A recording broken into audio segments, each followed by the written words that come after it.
Halloween.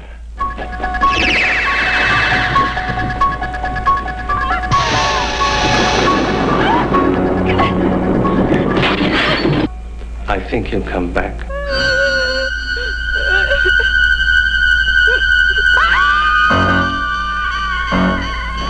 Halloween, the night he came home. Rated R.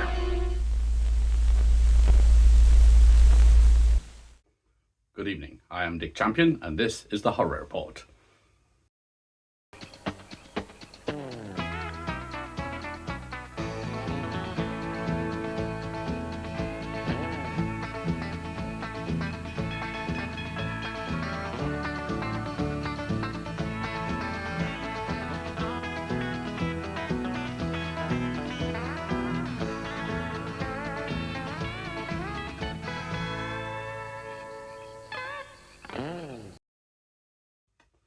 Good evening. Welcome to the Horror Report. Tonight's film is Halloween from director John Carpenter, written by John Carpenter and Deborah Hill, starring Jamie Lee Curtis and our own Donald Pleasance. We go now to Dick Stane, who is interviewing John Carpenter. I enjoy scaring people a lot. I enjoy suspense and action and thrills. And I enjoy comedy. I guess mainly the genres of films. I'm big on form and structure, and within a certain context doing certain things. The film I'm making now, Halloween, hopefully is a horror film, loaded with scares, suspense scares, hopefully not grisly or gory, but suspenseful, making people on the edge of their seats. I enjoy doing that. A criminally insane youth has broken out of his institution on All Hallows Eve and returned to the scene of his crime where, as you might expect, he sets about reducing the population. Donald Pleasance, as his despairing doctor, and a local sheriff gingerly inspect the deserted mansion. There's no one here. He could have seen them through this window. Standing on the front lawn, he could have seen inside. We preferred to talk to Carpenter outside rather than inside the house, and we returned first to the subject of Dark Star and how his original short version got off the ground. The 45-minute version had a plot, a very tight plotted story, and what I did was fleshed it out, made it much longer. That, I think, is the weakness of Dark Star, is that in essence, at first it wasn't a feature idea, but was made into a feature idea. Therefore, some places are very slow and episodic, which is not my kind of filmmaking. Well, gone.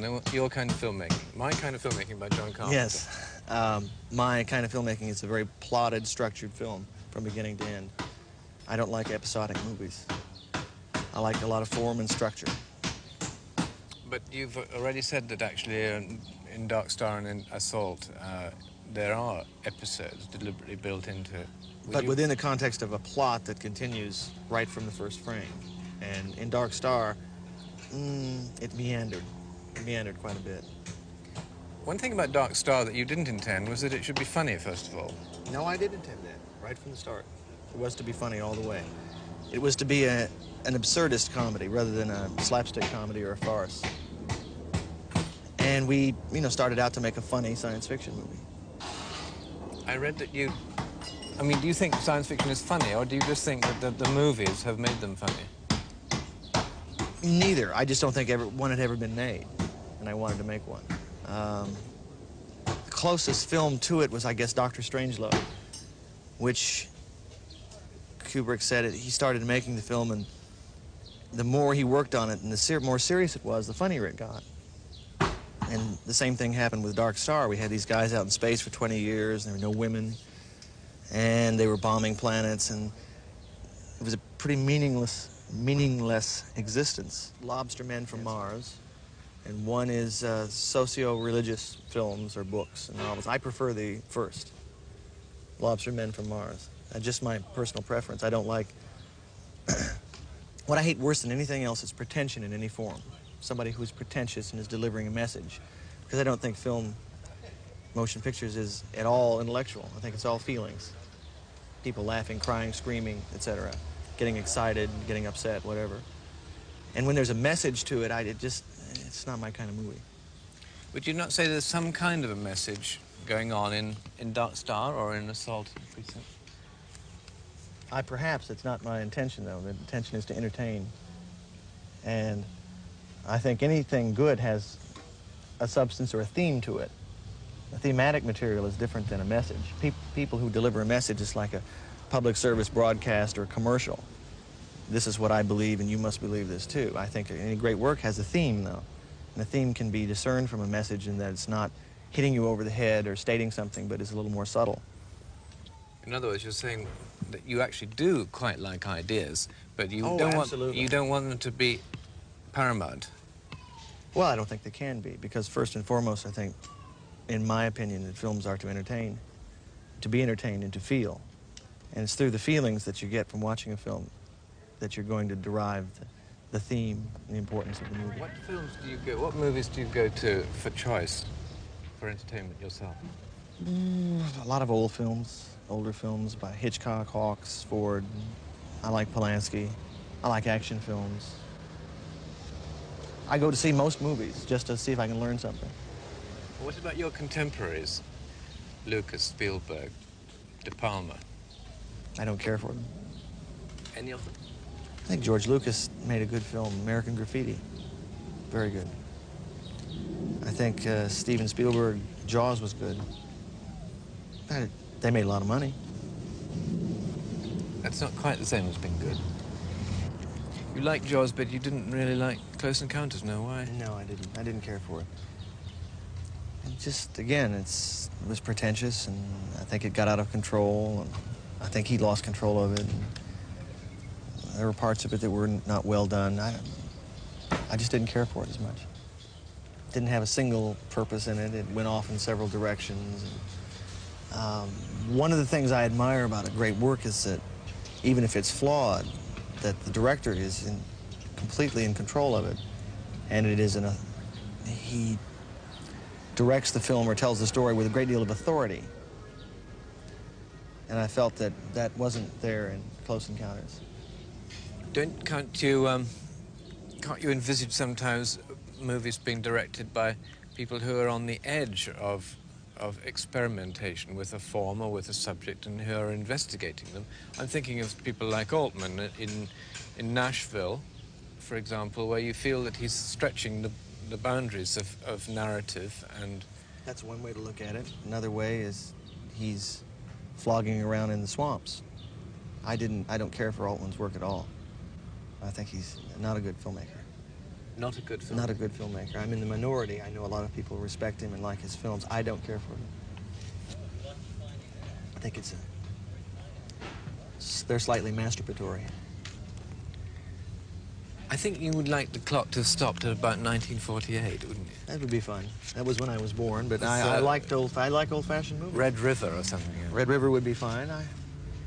You could go up into the 60s, but... You go as far as Rio Bravo, perhaps. You can go up to El Dorado and maybe stop there. not Lobo. Thank you, Dick. Now here's Dick with Donald Pleasance. Back on the Halloween location, I had a word with Donald Pleasance, who plays the killer's frightened psychiatrist, to see what he thought about Carpenter when he accepted the part. I think he's good, as far as I can see. I saw his... I've only seen one of his films. I saw Assault on Precinct 13, and I admired it a lot. There were things about it which I didn't understand, but my teenage children explained it to me when I came back. What things? Well, I do understand now, but I didn't quite understand to what extent the film was intended to be tongue-in-cheek. There were parts of it which I couldn't actually accept.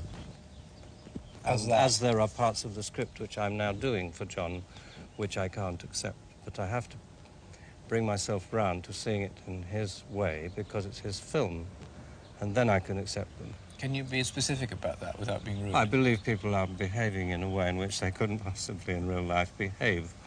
And that's always difficult, because if you're one of the people, then you're the one who's going to look like an idiot. If the director doesn't have some very good reason for people saying lines which people don't really say. In other words, I think the script is a bit overwritten. I don't know, it's difficult to find an expression other than that, overwritten. I never quite know what it means, but I think it's a little melodramatic, and certainly in my role. But of course it's not intended to be real in that awful word realistic sense. Is there anything in the scene that we're now going to see, which is the... You're going over the house, aren't you? What scene are you going to see? Because we're just shooting it, and when you get this program out... No, we're actually going to see this shot. To film this rehearsal of this shot, which is you and someone else going over the house. Yes, the local sheriff.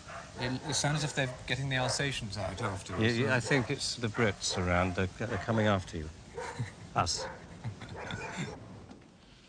Pleasance, veteran as he is of spine chillers, was nevertheless taken aback by Carpenter's relentless pursuit of the cliché.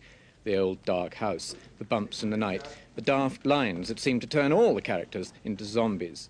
Carpenter treads scrupulously in the footsteps of the formula.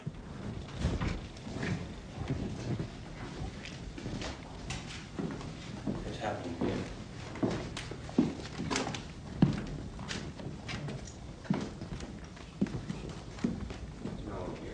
He was sitting right here. He could have seen us through this window. Standing on the front lawn, he could have seen the side. All right, not bad. Not too bad. Not too bad, yeah. Not too bad. Right? Feel better to have it happen in here and then you leave? Well, I think she was sitting right here. I do too. It's good line to get in because that gives him his force for rumination. Exactly. Doc Pleasance and the sheriff know that the first dreadful deed was done here, in this room, when the monster was a little boy of 6. Now he's a maniac killer of 20 and on the loose. He's bound to come back. He may even be here now. Yeah. But when they were doing the deed, the sexual deed... Oh, my God. Yes. He could have seen them. Oh. Time off. She was sitting right here. When he killed Yes, her? right. Yeah. He could have seen them. Yes. Yes, of course. And then you want me to come in after that, John? I think he gives you, she was sitting right here. Campus. Off you go, let Donald hang in there a second. Come back, there's no one here. Then we cross to the window. He could have seen them through the window. Standing on the front lawn, he could have seen inside. Smash-o. Crash-o. All right. Feel all right? Yeah. What exactly happens? We put in a piece of fake glass, and a rain gutter will come in and break it and scare you. You'll pull out a How do you gun. see that happen from outside? We will see it happen from about right here. So we both pull our guns out now? No. I think let him pull his gun out. It's the first time I see his gun. Oh, yes. I mean, I don't want to get the idea this that... about. It's a big moment. I'm going to show you my gun. See, if you both pulled your guns, it might be like a draw or something. Both start Yeah, shooting each other. boomer. I mean, if that happened, it just scared the shit out of you right off. Oh, sure. Yeah. No, it's good. Dean, are we ready to shoot one? What is that? Dog.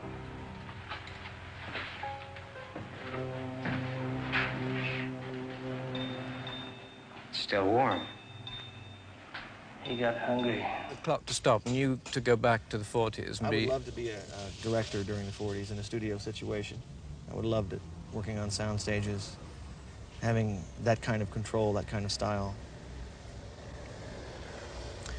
But yet a lot of the directors from those days testify to the fact that they didn't have control. Maybe it's the fantasy that I'm responding to and the way the films looked, and the way they came off, more than the reality. I think it depends on the director. I've heard stories to the contrary, that people having complete control, and I've heard stories where it was a factory. I think you're going to get that all the time anyway, in any situation.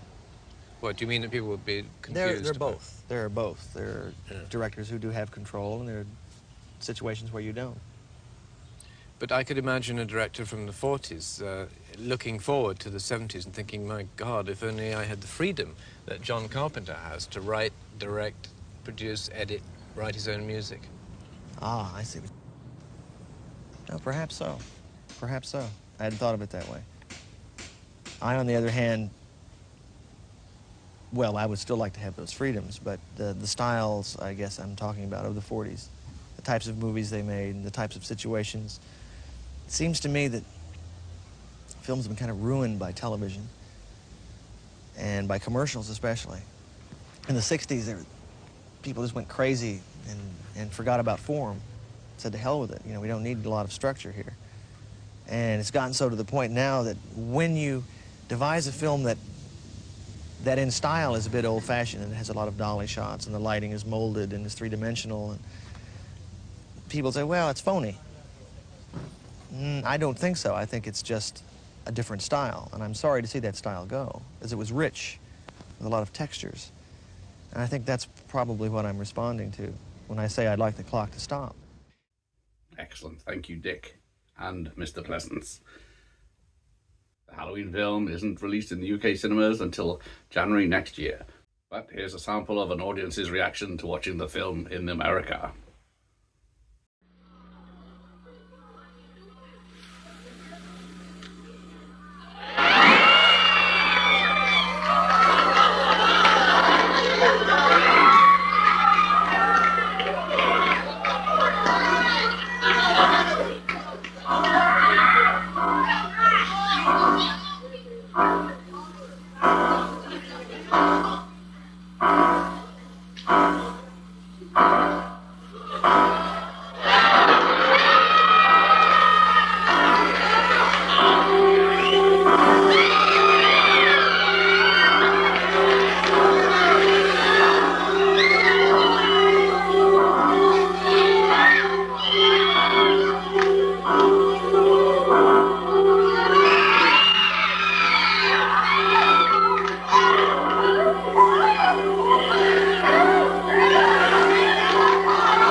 Good night.